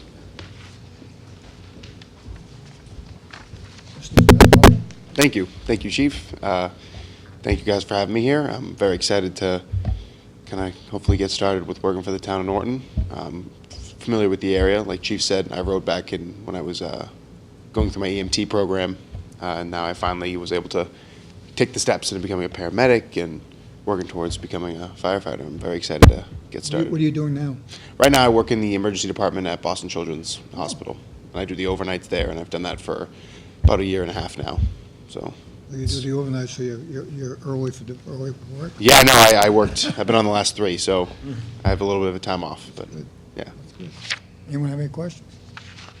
I mean, obviously, we're excited to get some of your experience. Awesome. Very excited. That'll be a major plus for us. Yeah. The Chief can always use some younger guys around to help him out. As much. Back-to-back meetings, I've heard that word younger. I will tell you that his experience in Boston is invaluable as well, and I felt bad. I didn't realize he worked the overnight shift last night, and I bothered him today to come in for something, and he did. So again, he's excited about getting here. One of the other things, we've talked before about the whole civil service process, and it's a little frustrating that they built a brand new, they took over an academy out in Springfield and redid it all, so it was hopefully going to cut back the lag time on us being able to send new hires in for our academy training. So Zach will be put on the department. He'll work days for a month just to get acclimated with every shift, and then he'll be assigned to a shift, but he won't actually count officially towards staffing because he's paramedic trained, but really no firefighter training. So he's got to get to the fire academy. So as soon as he finishes PATs and goes through the process, which he's already done, we immediately contact the fire academy and grab the very next slot. He doesn't even know this yet, but the very next slot for somebody who's getting hired in October is April 18th. So he's going to be on for over 6 months before he even gets to go to the academy. Then he goes to the academy for the 10-week program before we get to actually have him truly count as staffing. So it really is a long void. I mean, you're looking at the better part of a year's time before we're going to be able to actually say, well, okay, now you really count. Right. And again, it's great having that third hand on some of the rescue calls and things like that there. So it'll be good having him, but it's just frustrating. I just got this, and like I said, he's not even aware of that yet, but I got this 2 days ago, and it was frustrating. I was hoping, something November, December, maybe January, but April. I was really disheartened by that. So again, it's just where I don't know what the answer to it is, but they built a whole new academy, so hopefully we would cut the time Well, I down, can and it tell them doesn't the seem any answer, better, so. I can tell them the answer, Chief. Yeah. Doing 27 years on the fire department, back in the day, you're just here to fill an empty pair of shoes, my friend, for a while. Yeah, so, but, There was just a chuckle, it's funny, but it's all good. Right. So the academy, is that backed up? Is that something that should be explored? I mean, why does it take so long to get these guys trained? don't know, because they run the classes every 10 weeks, and they actually, they actually run them in split cycles now, so there's actually classes, I think, every 4 weeks they start a new class that overlaps and stuff, so it's amazing that it's still, and the other flip side of it, and that's why we're very pleased when, Zach had interviewed elsewhere and stuff as well, but he had choices, and he did choose Norton, but we also chose him because we knew him and stuff, but the number of available paramedics on the civil service list is almost nil. I had just heard that a neighboring town had put out a list and was looking for 2 new hires, and they sent the list out, and he got 0 people showing up to sign, which basically tells me that everybody that was available on that list has already been hired. So again, hopefully there'll be more coming out and stuff, but it's something that, we've talked to the town manager about, we might have to address again and possibly change our hiring to what Attleboro just did. They just hired basic EMTs with a agreement with the union that within X number of months or years, they have to get their paramedic and pass their recruit training or be able to let go, because civil service is very strict about a 12-month time frame to have probation. So you got to work out, union issues with that if you do that and stuff. So again, we hope not to go that route, but again, it really is getting that difficult. So So if I'm a call firefighter, do they have to go to any kind of schooling? yeah. So again, we'd still only be looking at paramedics. So they'd have to be a paramedic to start with, Mr. Kimball, but also there's a difference between the volunteer academies and the full-time firefighting academies. So the union's CVA is very specific about that, just for that reason. Want to make sure that everybody that comes on is fully trained and ready to fight the fight. So, but again, I do appreciate your support here in putting Zach on, and looking forward to hopefully a nice long career in the town of Norton. So, Absolutely. Thank you, Chief. Salvo, could you read the? Sure. This time to the Board of Selectmen from Michael D. Units, Town Manager, dated September 18th, 2018, regarding the notice of appointment of a firefighter. I hereby notify the Board of Selectmen that in accordance with the provisions of Article 4, Section 2B of the Norton Charter, acting in my capacity as the appointing authority, I have appointed the following individual as a permanent full-time firefighter paramedic in the Norton Fire Department: Zachary Smith. The appointment was made on September 18th and will be effective October 3rd, 2018, unless the Board of Selectmen votes to accept or reject this prior said date. However, I especially request this Board acceptance of this appointment to be effective October 8th, 2018. Motion, have a second. Second. Any questions? If not, those in favor? Aye. Opposed? It's unanimous. thank you very much. Congratulations. Mr. Units? I just wanted to remind, Zachary's replacing someone that transferred out of the department. That's why there's a vacancy. Okay. Thank you. That's Smith, important. thank you for volunteering. We appreciate it, and we look forward to you getting a chance to go to school and get Absolutely. whatever you need to make you one of our best. Excited. Thank you. Yeah, thanks so Good luck. much. Yeah. Thank you. Congratulations, welcome. Congratulations. Thank you. Congratulations, good luck. Thank you. Thank you. Welcome to Norton. Thank you. Okay, under old business, we have nothing. Town managers report? Okay, yeah, I just wanted to, the first thing I want to talk about is the Municipal Vulnerability Program. Say that word again? I know, I can't say it. It's, we've formed a Municipal Vulnerability Planning Committee. Thank you, Peter. And the committee, has met once, and we actually have some more members that are going to be on the committee. We have a representative from Alnylam, a representative from the National Weather Service, and we're looking for representatives from the utilities. If anyone on the board would like to be part, let us know. And in your packet, I also gave you a questionnaire. If you have a chance, look at it and fill it out and get it back. We'll also put this on the town website. So we're going to do some planning, and then have a public meeting,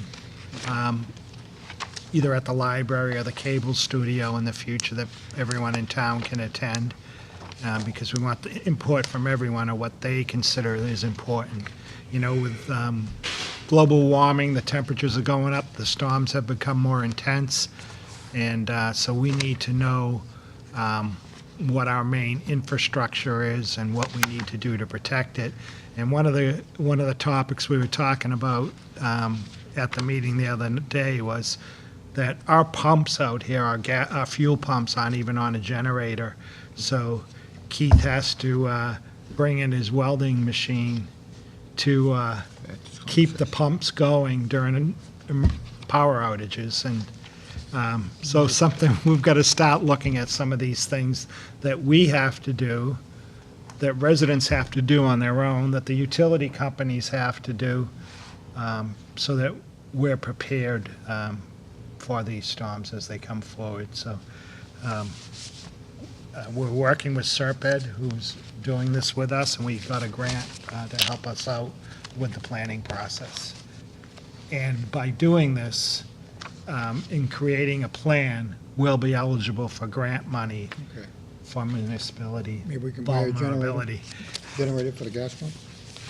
Hopefully, those are things we're looking at, generators. Actually, what he did, he took an electric welder and he modified it so he could plug the machines into, gas pumps into the machine. It wasn't designed for that. That's what he uses it for. So, okay. So you're looking for volunteer, anybody want to volunteer? Anyone that wants to volunteer, that wants to be on, anyone out in the public that wants to be on, let me know, and Okay. If nobody else wants to, I'll do it. If you want to do it. yeah. Sure.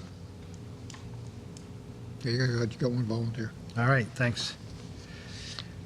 Just another item is there's a notice in your packets that is on the town website now, so that people will be aware of this, that, as you remember back a few months ago, you signed a agreement to settle with the electric company Public Power LLC, that is our supplier under the Energy Aggregation Program. Originally, they had signed a contract that said the power cost per kilowatt would be $10.122 cents per kilowatt. And then they challenged, under a provision like a force majeure in the contract, that there was a change in legislation that affected the contract, and they were looking to raise their price quite a bit. So the compromise was negotiated by the attorneys, and that is going to be 10.43 cents per kilowatt. And as they emphasize in here, the current basic rate offered by National Grid is 10.87, and they do expect that to go up during the winter. Can we join that as a carrier? What's that? Can we get on as a carrier, a supplier, as an individual household? Is that, This is the energy aggregation that everyone, unless they opted out, is part of. I was just at a friend's house on Sunday when she showed me her electric bill. I almost fell on the floor. 1.19 point something, doubled. per kilowatt was 19 cents? 19 cents. Wow. Now, if you lived in Norton, though, the question was asked to me the other day, if you live in Norton and you don't opt out, you would get the rate. Automatically. But I have, this person I was talking to said, I never opted out, but I'm still paying higher than. If they, Can they get on the program? they can. Okay. And they should call this number down the bottom. Okay, I'll make sure they get this. I gotta do it too, because for some reason I thought I was fine. Yeah. Until I got my last. Were you one. part of it? You might have been part of an agreement with another company other than National Grid previously. My last month's bill was $727. And people do call me, and I try and emphasize, this is only that portion of your bill that is, you're right. Yeah. Because the rest of the National Grid stuff could go up. We don't control that. It's just the supply.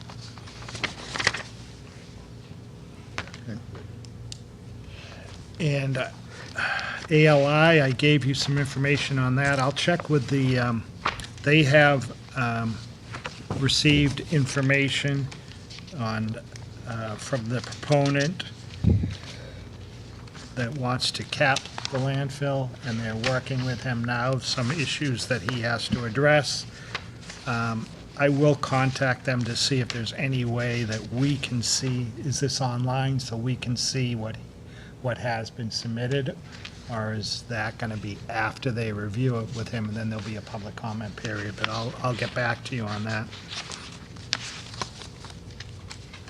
On the ALI, do you know through them if they ever did that test run with the With the truck and, with the truck to see if it, I don't know that. I'll check when I call.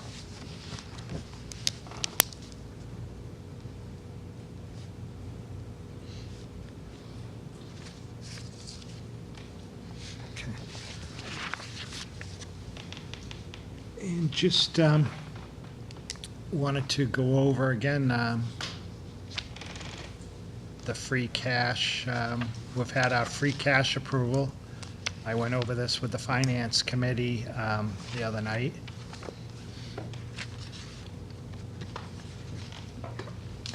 And I'll put it on the screen in case anyone wants to see at home. So we did receive, as you can see from the letter that's on top, that's the letter that comes from the state each year.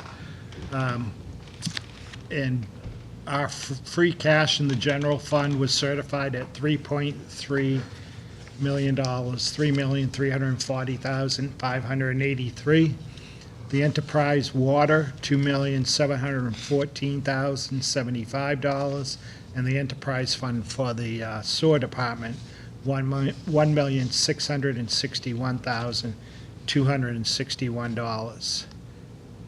And then just the statement, I always give you two things on this. This is from the DOR that says, under sound financial policies, a community would strive to generate free cash in an amount equal to 3 to 5% of its annual budget, and also free cash would not be depleted in any year. You should always have some free cash left to carry forward.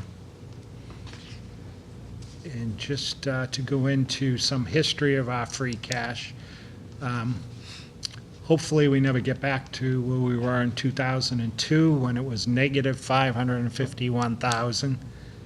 And, the question came up as to, why, in that case this year, we're looking at $3,340,583.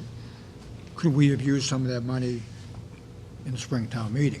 The answer is no, because we don't know what the certification is.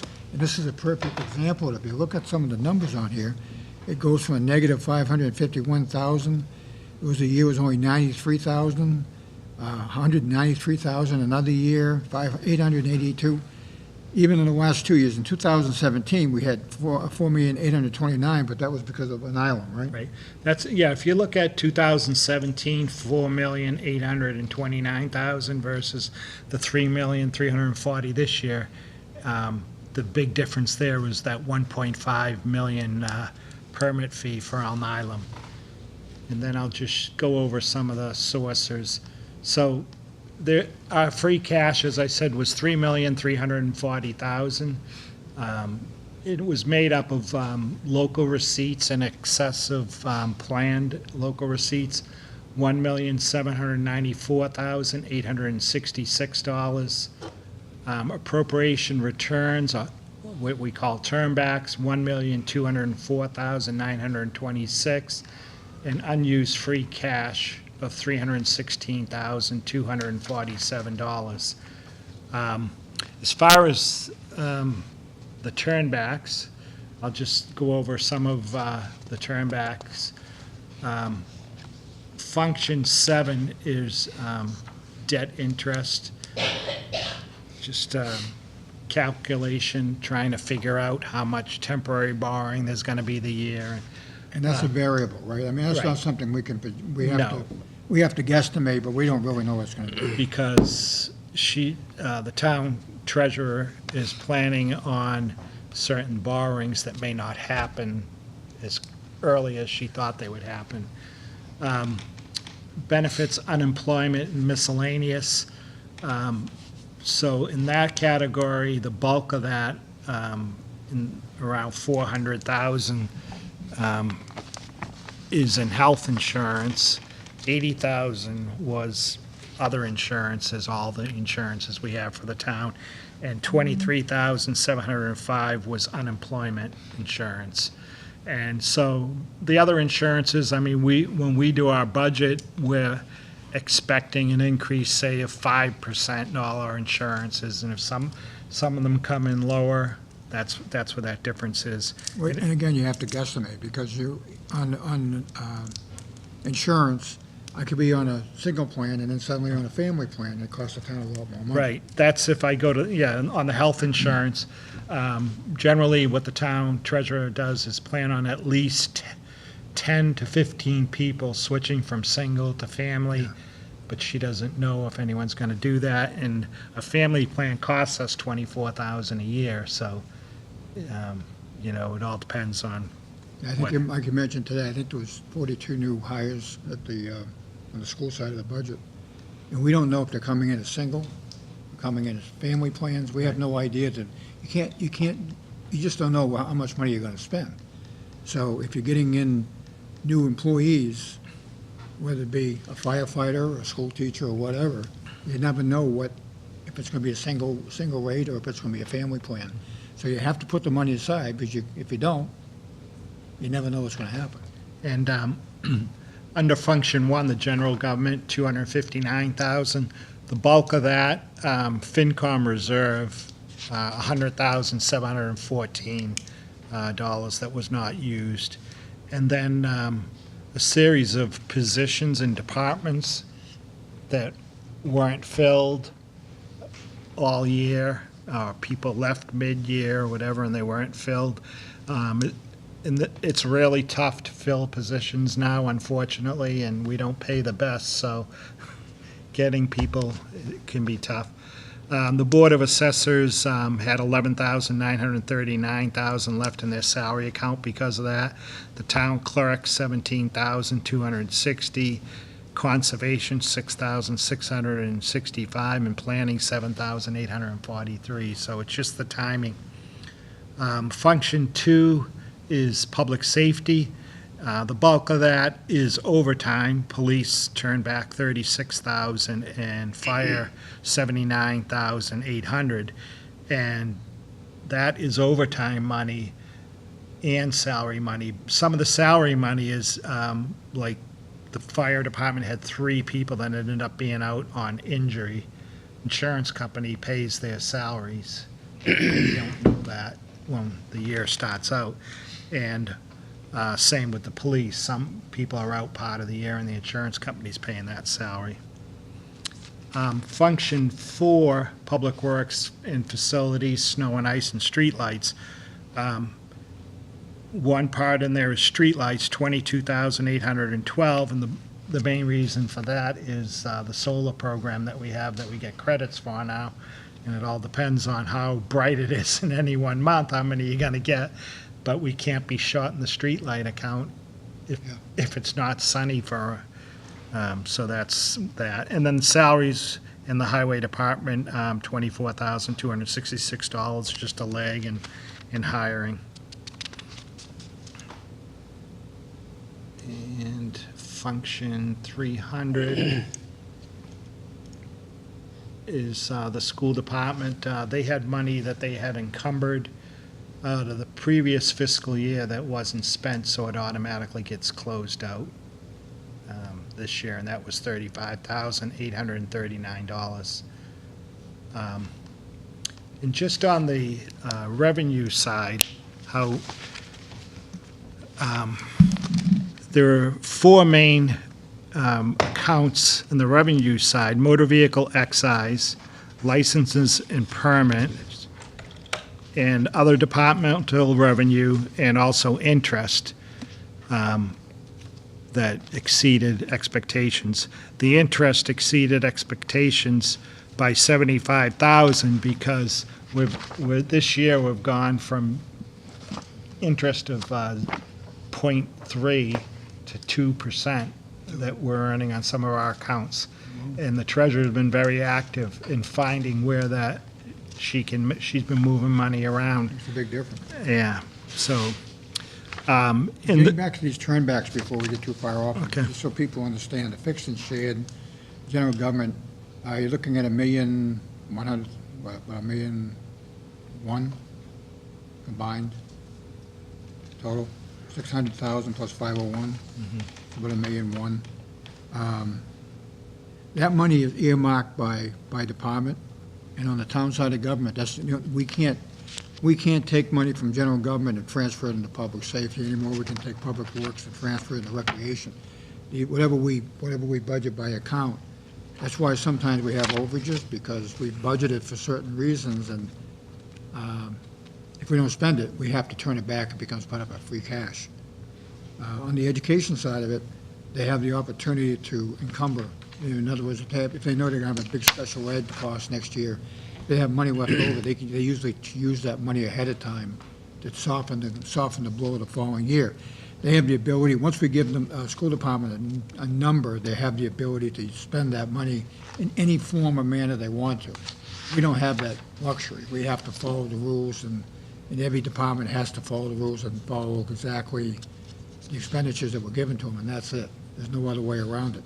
So a lot of these turnbacks become our next year's free cash. And that's how sometimes it can happen. I believe in 2002, one of the reasons we had so much trouble was because we didn't plan, we knew we were going to a tough year, and we ended up spending, we put more money than we anticipated into accounts. We didn't put up enough into some of these accounts. And when we had to make it up, at the end of the year, we actually put ourselves in a deficit. So, you always try to save a few dollars just in case it happens. It also becomes more of your available cash the following year. That's why in the last few years, it's been around $2 million a year. You kind of hope that the free cash will come in around that number. If it comes in less, then we're really screwed. And just to show you how you can either make your number or exceed your number very quickly. Under licenses and permits, we exceeded expectations by $393,000. $203,506 came in June, right at the end of the year. The bulk of that was because of Wheaton College's permit. And also under other departmental revenue, we received a school-based Medicaid payment at the end of June of $145,000. And so we exceeded in that count by 141. So the one account that we have upped significantly, when we look at the revenues, we look at a 4 to 5 year average, and that's what we figure our revenues are going to be in each account. Auto excise just skyrocketed, and all I can figure is the cars at 274 East Main must be quite a few cars in there that are registered, plus some of the trucks at some of the facilities that we've been developing in town.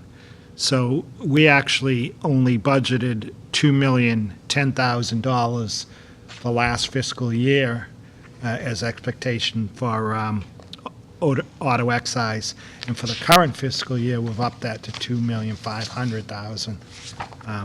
And we should be able to meet that based on, what we've been doing. And just next, just the fund balances, so you know where they are now. The certified free cash, the $3,340,000. Ambulance reserve, $1,352,000. Capital, $270,390. The dog fund, $86,311. OPEB, $375,370. And stabilization, $1,745,524. And then the water and sewer enterprise that you saw earlier. So, we're coming into 19 with these numbers, but keep in mind that the October town meeting is the second phase of our town meeting. And this money's gonna get eaten up by, I'm on the capital improvement committee, I believe it's almost a $900,000 request. Obviously, it's not gonna be all of that, but there are some needs that we have out there. And people have to understand that every dollar we spend in October is less money we're gonna have in the springtime. So when people are screaming that we're laying people off, keep in mind that starts coming October, because that free cash doesn't change. That's gonna stay the way it is. The capital at $270,000, we have to put in another, probably $700,000 to bring that thing back up to where it was before the May town meeting. We have to replenish that money. So, it doesn't take long for the money to go away again. And everything we spend in October would be that much less we're gonna have come the May town meeting. So we have to keep all that in mind as we move ahead. In October, we add money to our various accounts, and one of them being OPEB. And you can just see the history there. We started in FY12, putting $1,000 in, and we increased last year. We put in $5,000 more than the previous year, and I hope we will do the same this year and put in $90,000 into OPEB, so we keep that moving forward. And OPEB is other post-employment benefits, so I think, again, it's important people understand that in May, we did not appropriate money for overtime, right? Police and fire. So police and fire, we just talked about how they turned some money back. In order to save positions, especially on the school side, we did not appropriate money for overtime for police, fire, and who's the other one? Communication. Police, fire, and communication. That money has to come out of this $3 million now in the October town meeting, because if we don't fund those positions, we're gonna have a police station that's gonna be closed again, which was embarrassing. We have to backfill these overtime accounts. Things happen, people get sick, whatever reason, we have to have money in these overtime accounts. So it continues to deplete the amount of available cash. So again, as we go to town meeting in October, we have to keep in the back of our minds that every penny we spend is going to have that impact. the next sheet is a summary of the stabilization fund appropriations, and just something to look at there. It goes back to 2006. And if you look at 2006, we took $225,000 out of stabilization. 2008, we took $37,250 in May, and then we took another $75,000 in October, and then in 2010, we took $1,000 out of stabilization. So that equals $338,250. So then if you go, we didn't put anything in 11, 12, and 13. So if you take 14, 15, 16, add those 3 years up, that just got us back to where we were in 2006. And then in the meantime, our budgets have been growing. Your stabilization account should be 5% of your budget. We should have 2.7 million. Last year, we put 300,000 in. I hope we'll put another 300,000 in this year. So if we do that this year, and then if we're able to do it the next 2 to 3 years, we'll probably be at our 5%. We won't have to be putting as much money in stabilization each year. We can also take money out of there, right? We could take money out of there, but the goal, What's that balance now? You know, I told you earlier, 175. what is it? 1.75, 1.75. roughly. So once we get to 5% in there, we can then use the money for other things, hopefully, rather than stabilization. And just to,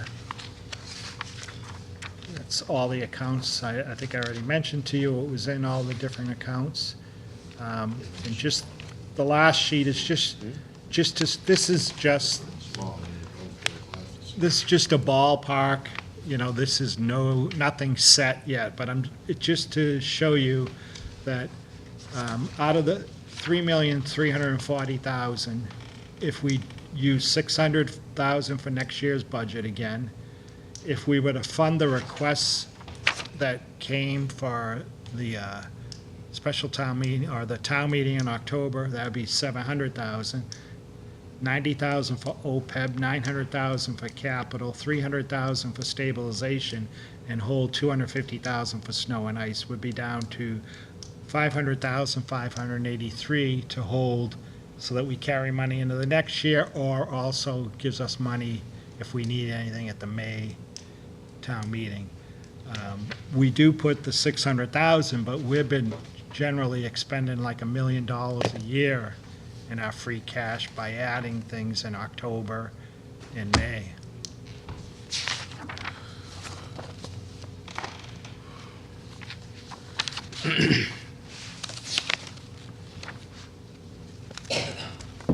anything else? That's it. Okay, thank you. Okay, we have a couple more appointments. Mr. Salvo, Pamela Lewis. I have Rosalind and Yep. Pamela. Yep. Doesn't matter which one you want to do first. This time we have a notice to the Board of Selectmen from Michael D. Units, Town Manager, dated September 19th, 2018. Notice of appointment of a part-time secretary, part-time department secretary. I hereby notify the Board of Selectmen, in accordance with the provisions of Article 4, Section 2B of the Norton Charter, that acting in my capacity as the appointing authority, I have appointed the following individual as a part-time department secretary: Rosalind Gantweek. Did I say it right? Gantwork. Gantwork. Sorry. Thank you, Mr. Already. Never mind. Keep going. The appointment was made on September 18, 2018, in accordance with the provision of the Norton Charter, and it will be effective October 4, 2018, unless the Board of Selectmen votes to accept or reject this appointment prior to said date. I specifically request this Board of acceptance of this appointment with an effective date of September 24, 2018. Second. Okay, now, again, Rosalind is just filling a position as a department secretary. That would be in the town clerk's office. Yep. And as you recall from Mr. Unit's conversation earlier, that was one of the money departments we actually turned money back on last year because we didn't have that position. So now we're not halfway, we're a few months into 20, and we're now filling that position. So some of that money that we put aside for this job will become part of our free cash next year, because, we didn't spend the money on the first few months of the year, so that's how it works. Any questions? Get a motion to second? All those in favor? Aye. Opposed? Unanimous?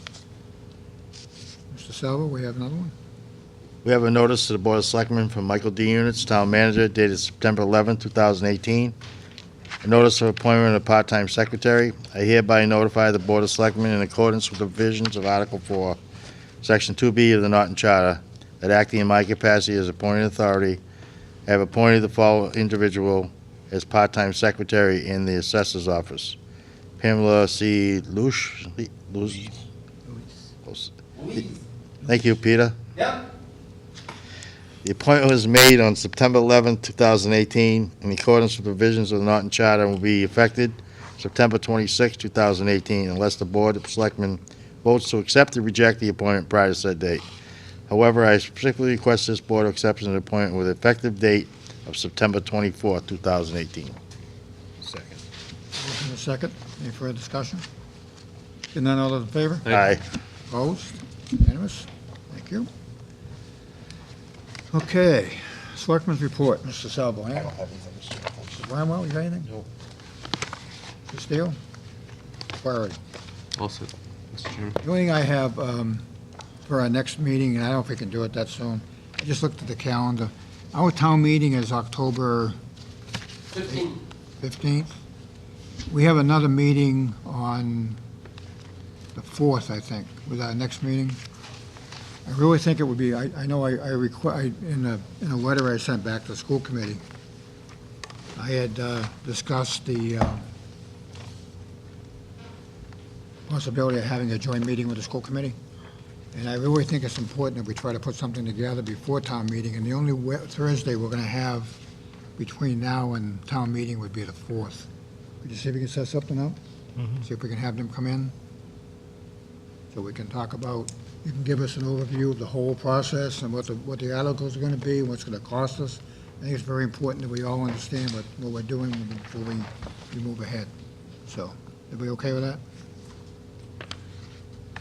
The other thing we have is Norton Village Center. We have an open house.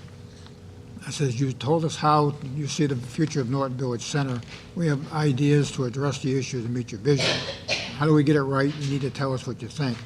On Thursday, September 27th, which is next Thursday, at the faculty dining room at Evanston Hall at Wheaton College, there's going to be a presentation that's going to go from 6:30 to 8 p.m. And it's an open house. You can drop by anytime if you have any questions about the center. And it's being put on by the Norton Planning Department and also Serpent, right? Right. Yeah, and Serpent. Yeah. It's a family-friendly event, so if you want to talk about the center of town and your vision of it, that's what this is all about. I'm on the committee myself, and what we're looking at, one thing we're looking at is how we can redirect the traffic flow in the center of town. Everybody knows how great it is to get through there. So that's one of the things they're going to be talking about.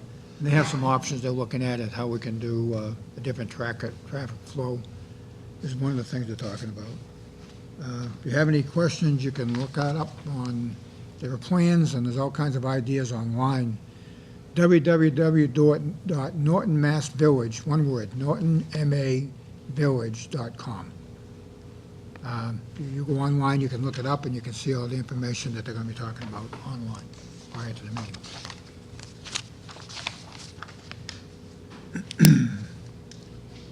The warrants and minutes. Reported as chair on the following payroll and invoice warrants. Motion to approve payroll warrant PR 19-06 for the week ending September 8, 2018. Warrant dated September 13, 2018. The amount of $1,568,197.84. So moved. Second. Motion and second. Any further discussion? All those in favor? Aye. Hey. Opposed? We have what? In favor, yeah, I did.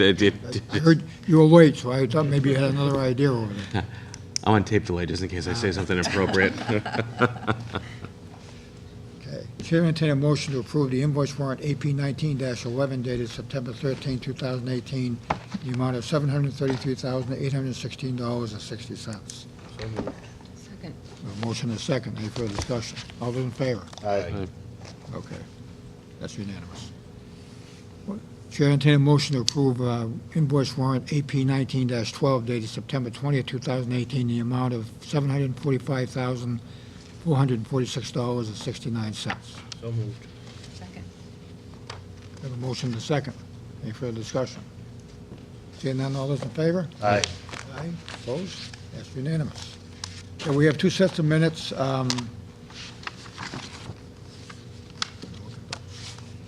117, 118, is that right? September 21st and September 6th. Yeah, what's the date on that? 117, One is 2017, yes. Okay. All right. Just want to make sure. Anyone have a chance to read them over? We have 2 sets of minutes of September 21st, 2017, and September 6th of 2018.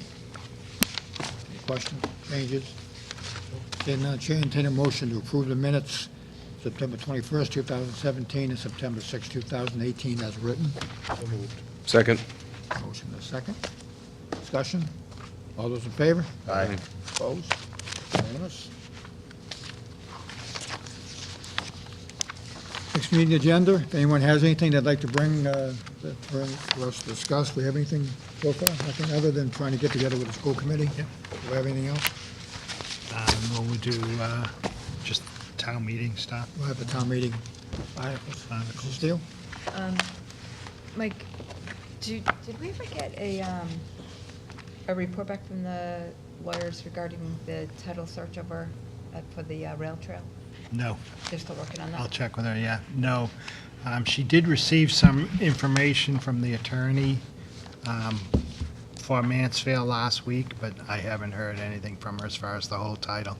Okay. But I'll report back to you on that. Yeah, I think it's important to keep that going, because if the money becomes available, we want to make sure we have everything, our ducks all lined up. Is there an article in the warrant to accept or request an easement? If necessary, yeah. Okay, if anyone else has anything else, let Mr. Yunus know. Saying there's nothing else to come before the board. We did sell two, saw a sold sign out there. I know, I'll have to call and see if I can find out who did buy that. Got auctioned off the other day. Oh, was it? We've sold.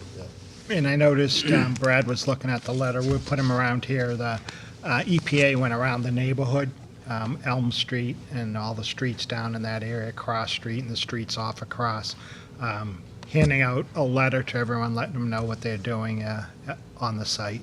So, Yeah, I think Weave is important, if find out who's there, if they need any assistance, maybe we can help them, maybe try to find out who they are. If they need any help. Anything else? Chair, entertain a motion to adjourn. So moved. Second. Second. All those in favor? Aye. We are adjourned. Thanks, Shane.